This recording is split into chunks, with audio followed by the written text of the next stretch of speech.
કૃષ્ણ બધાઈને. કેમ છો? મજામાં? તો જો આપણે ઓફિસેથી ઘરે આવી ગયા છે અને આપણે આવીને પાછું આપણું મિશન સંભાળી લીધું છે.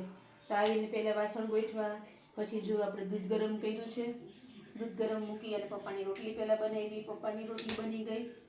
પછી આપણે તૈયારી કરી. જો સવારે બટેટાનું શાક બની ગયું હતું, આપણે ભાત બનાવ્યો છે થોડોક મસ્ત મજાનો, હારે આપણે પાપડ શેક્યો છે. અને દીપકને અત્યારે જમવું નથી તો એને ખાલી સલાડ ખાવું, તો એના માટે સ્પેશિયલી આપણે સલાડ સુધાર્યું છે. અને મારા માટે બનાવું છું હવે હું રોટલી.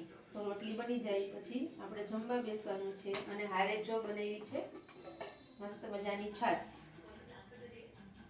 તો આપણી રસોઈ બની જાય એટલે આપણે જમી લેવાનું છે. અને જમીને પાછું ઘરનું કામ પતાવીને પાછું જવાનું છે ઓફિસે. તો જલ્દી રસોઈ બનાવી અને જમી અને કામ પતાવીને ફ્રી થઈ અને ઓફિસે જવાનું છે. તો વિડીયો મારો કેવો લાગ્યો એ મને કોમેન્ટ કરીને કહેજો. અને મારી જેમ કોણ ઓફિસ ને ઘર બે સંભાળે છે એ પણ મને કોમેન્ટ કરજો. અને મારો વિડીયો કેવો લાગ્યો છે એ પણ કહેજો. તો હવે પછી મળશું આના પછીના વિડીયોમાં. ત્યાં સુધી આવજો. બાય.